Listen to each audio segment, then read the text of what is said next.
Journal of European Baptist Studies that I will use as an example was established 25 years ago.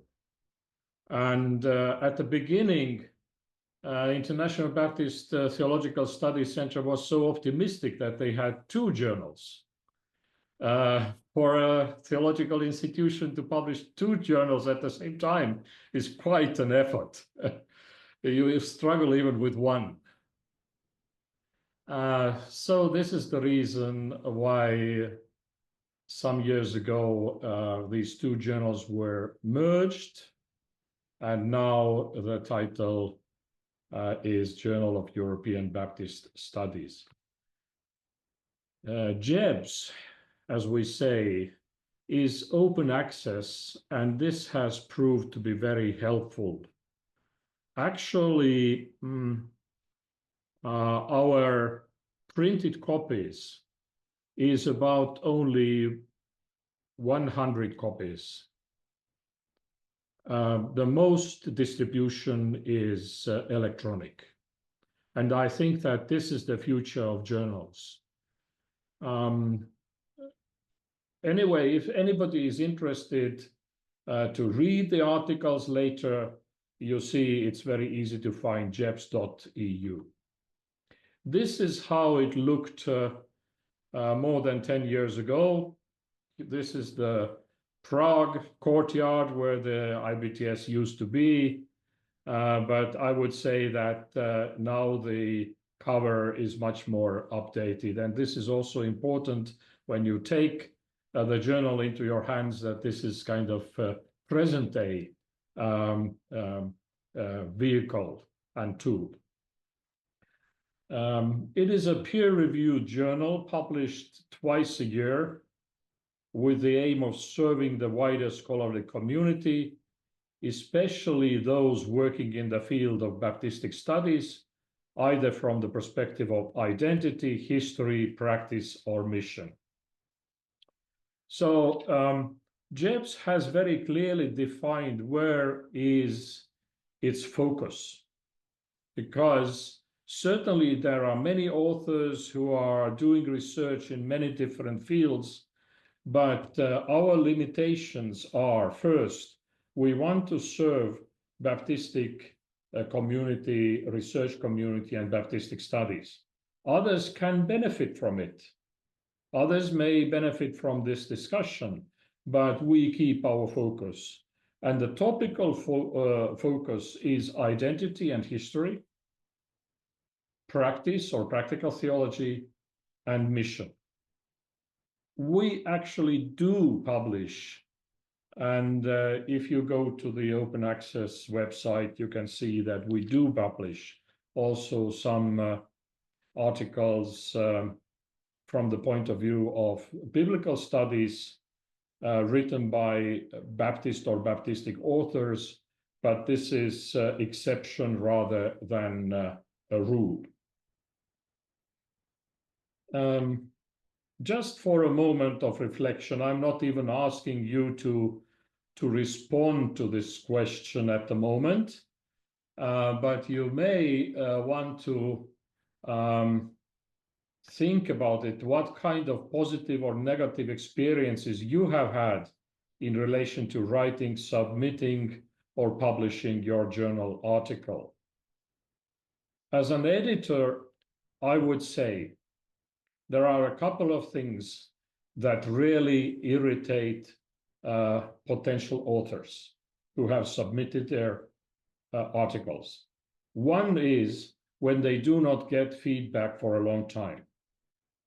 Editors are often overwhelmed with work, but there is certain limits. We take a couple of months even for giving reviewers feedback. I usually respond quite immediately to the author who has submitted the article, but then reviewing the article takes some time. But if it's too long, then authors say that this is not a good experience.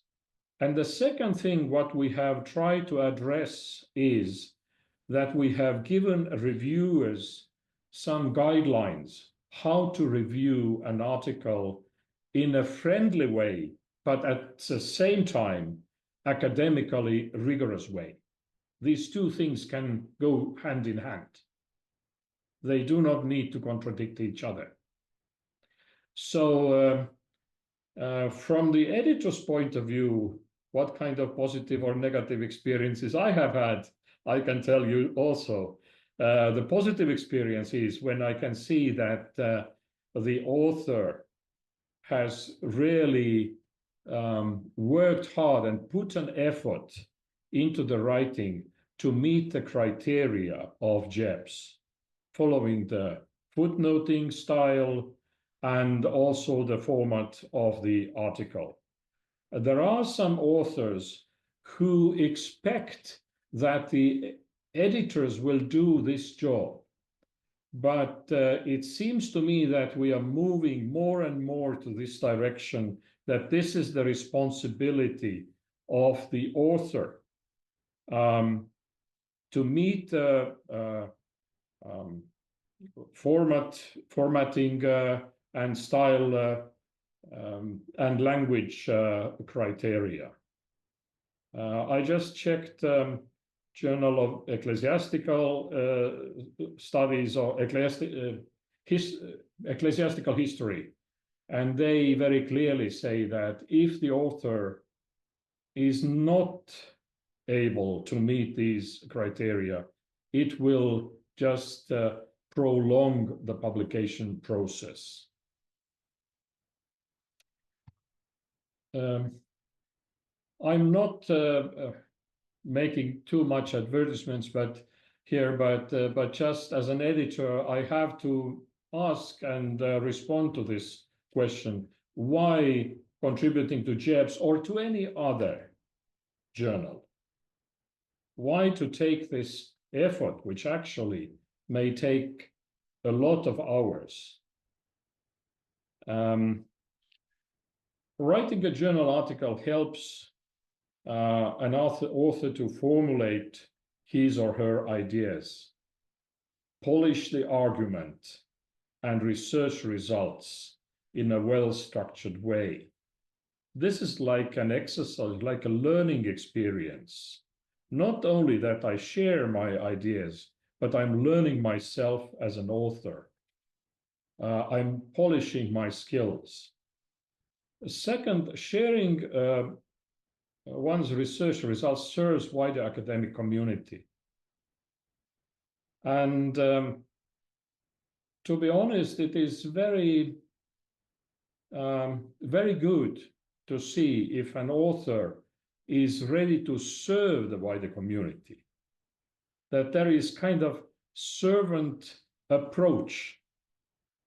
And sometimes it can be seen in an article in small things. For example, some explanations, then abbreviations are explained what these are, when the footnoting is correct. This is the attitude that the author helps the readers, not only trying to meet the criteria and publish the article, but is having this, may I say in this audience, a Christian attitude to serve the readers. Then it's helpful of learning critical and writing skills, and publishing process of journal articles is usually faster than that of books. I have a good friend who is living in Norway, and he published in JEBS. It could have been any other academic journal. And he did this publication during his PhD studies. And he defended his PhD based on published articles. And when he got response and feedback from the opponents, then the opponents said that the article that was published in JEBS, but as I said, it could have been any other academic article publication. This was the most mature. This was the best chapter because there was discussion about it. He had got feedback. And when he first got feedback, he was not very happy about the feedback, to be honest. But in a long run, it was helpful. Academic writing is like swimming. You become better only when you do it.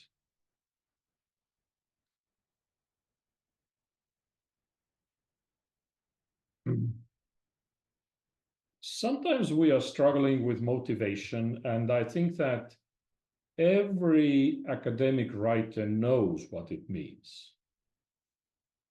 There are exceptional people who just sit at the table and start writing and write meaningful and reasonable text, but most of people are not like that. They need motivation, they struggle, they put effort, they come back to this writing process. Motivation is, to my mind, related to a couple of things. One is that what I do is doable. I can do it. I write on something that I have made research. But there is also certain routine that helps. If you like something, you do it when you are in the mood to do it. But if you are committed to do something, you do it without looking for any excuses. So it's not a matter of liking the writing, but being committed to do it.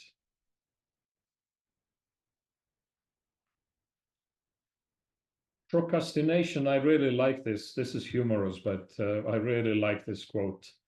Procrastination is the action of ruining your life for no apparent reason. You just postpone something or do something else. And I have done it, and probably you have done it. But the trick is not to do it too often.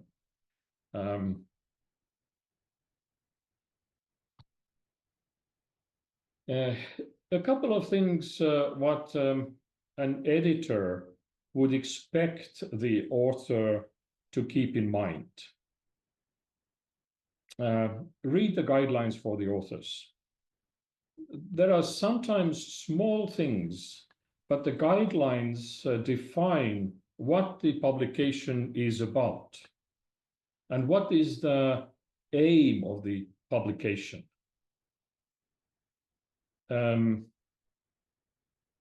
Read some of the published articles in the journal.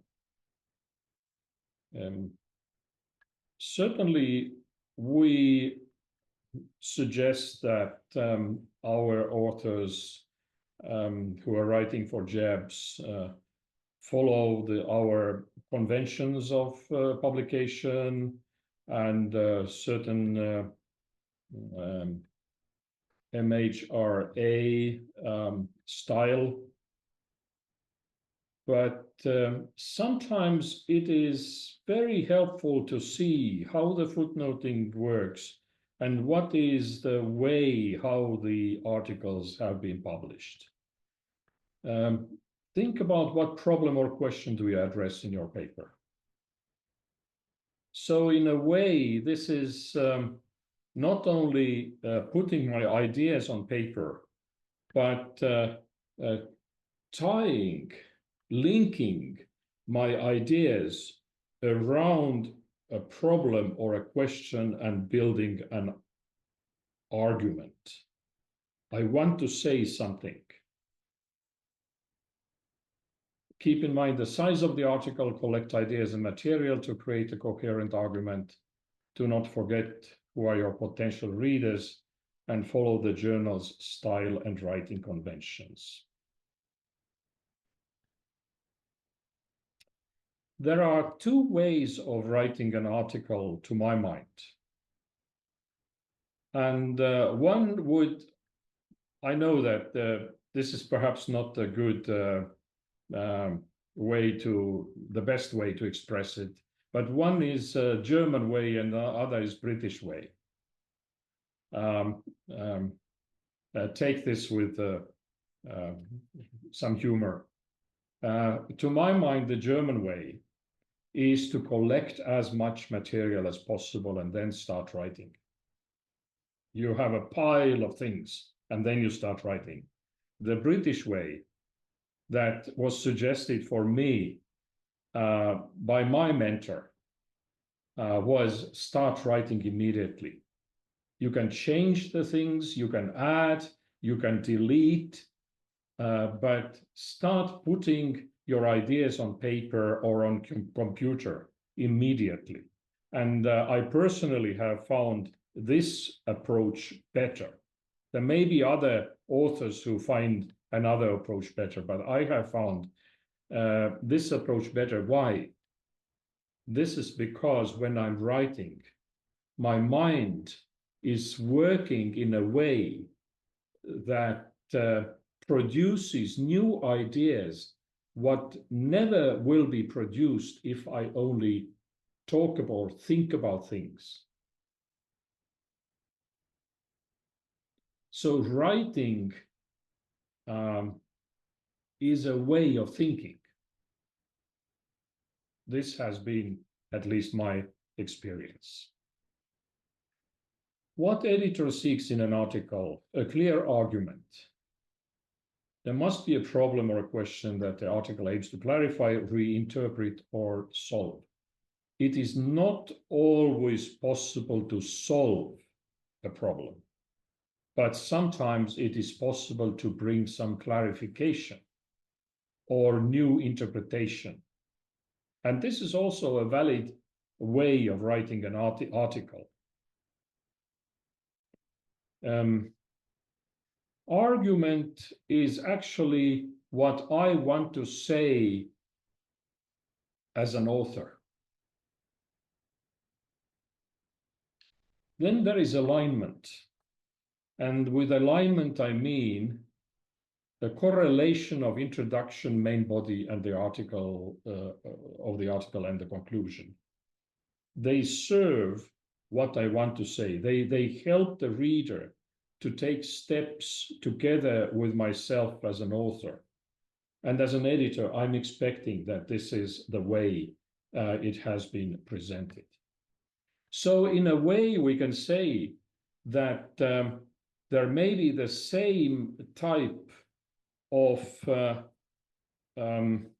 or the same amount of evidence and material, but depending what kind of question you ask, you can get different articles out of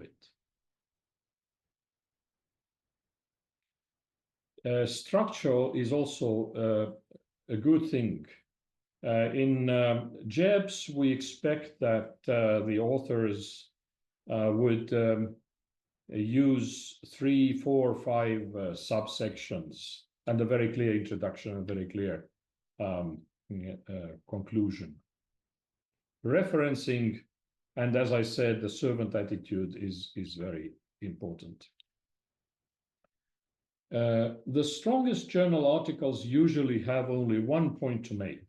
They make this point convincingly, back it up with evidence, and position it with the field. Some authors, I would call it,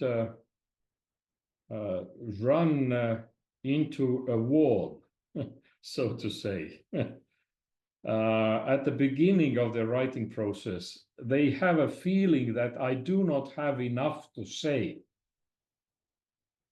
But actually, when they go deeper into this process of argumentation and argument and analysis, there is a lot to say. So one focus is very helpful thing. So something like this is what I, as an editor, expect. And this is actually, I don't think that is a new thing to anybody, but sometimes to practice it, to follow it, is slightly difficult than to know it.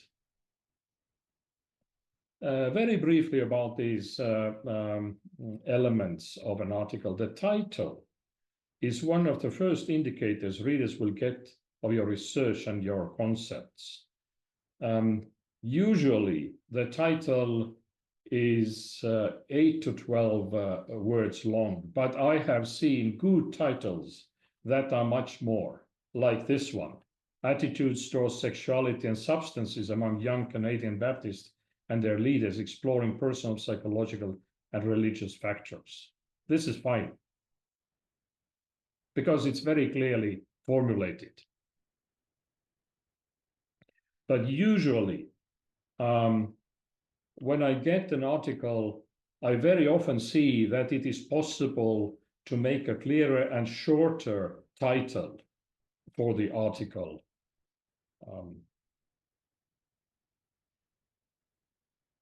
Abstract. Writing an abstract actually is a skill, and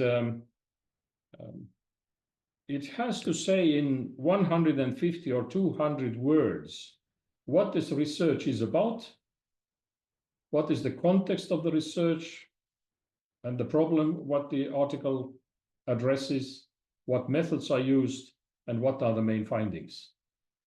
I would say that if these 4 are there, then certainly it is possible to add some wider significance of the research. But this is one of the first things that catch the eye of the reader.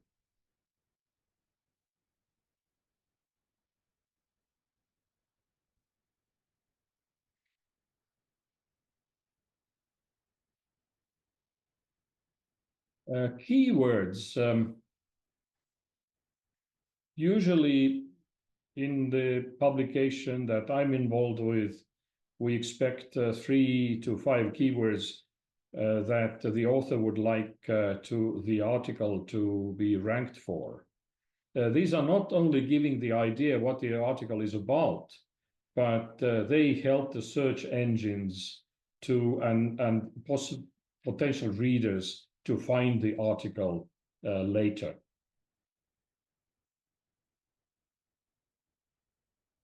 So the search engines use this information.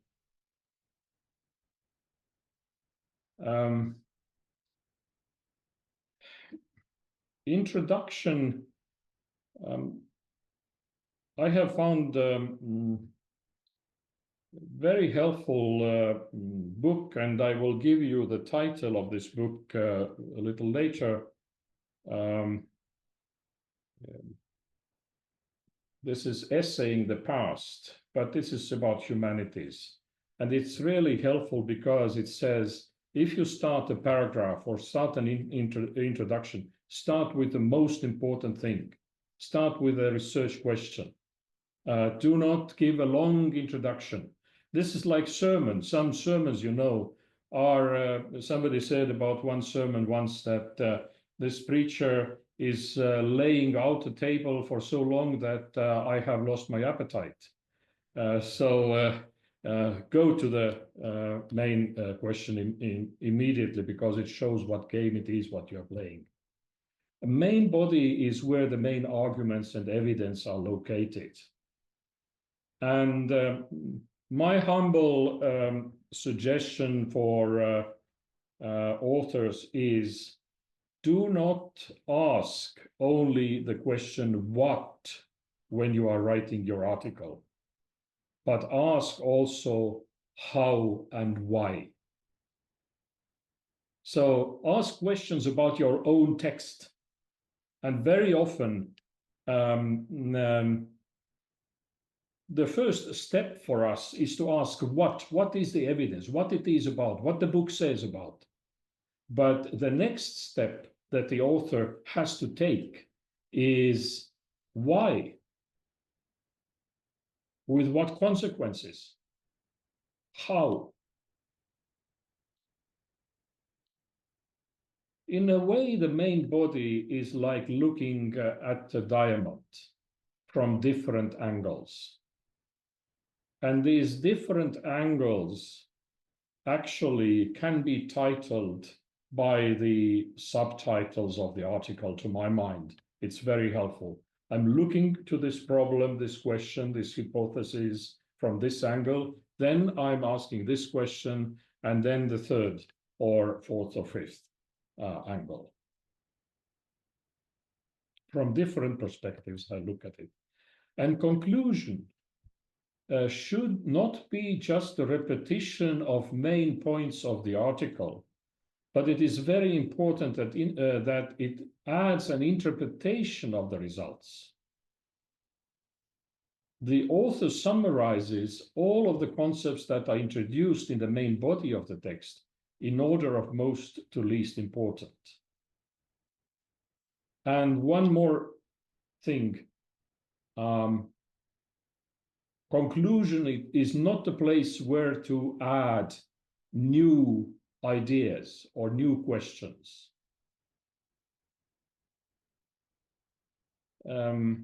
So not only summary, but also interpretation of the results.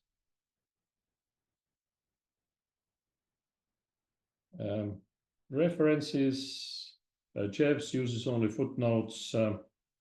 One more thing I want to emphasize is clarity. Writing in very clear language. Clarity of a problem, clarity of language, clarity of method, clarity of argument, and clarity of conclusion. A journal article is one piece in a bigger picture. It is not just there because of its own value, but its value is that it is linked with wider research. It adds something or questions something or adds a new interpretation to something, and sometimes corrects some things. So I would really emphasize the word argument and analysis.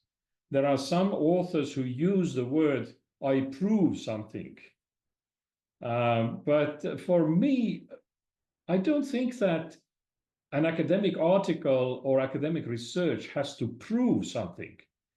It has to use the evidence to argue for something. So the publication process, and you can see that here is 9 steps. It's a long process. It is good that if the authors are also patient, hopefully it does not take too much time. Sometimes there is also time pressure for authors. They want this piece of work to be published because it's important for their research or for their PhD work or things like that. But take time and allow also time for editing and publication process. Usually when the article is submitted, I give the immediate feedback if this fits into the publication. Is it suitable? Then the blind peer review sent back to the author. Usually authors are thankful, and sometimes authors also say that I have a different view, and if they are able to argue for it and explain it, I think this is fine. Then the final version submitted by the author, then editorial proofreading, both copy editing and language, and it includes some final clarifications, and the article is published first open access, but also for those who have subscribed, it goes then as a paper copy.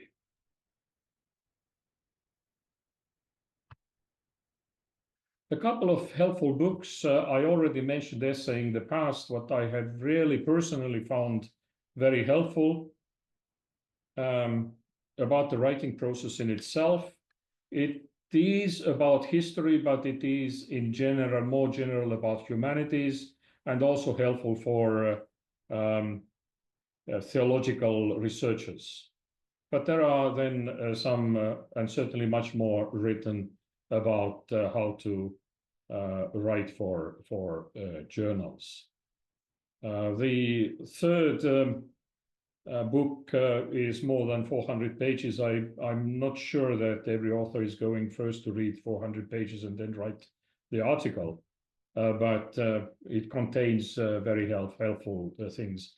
If somebody would like to do kind of individual research and prepare oneself better for writing for peer-reviewed journals, then the second book, Thompson and Kamler, this is about 200 pages. Thank you. This is my presentation. Thank you very much.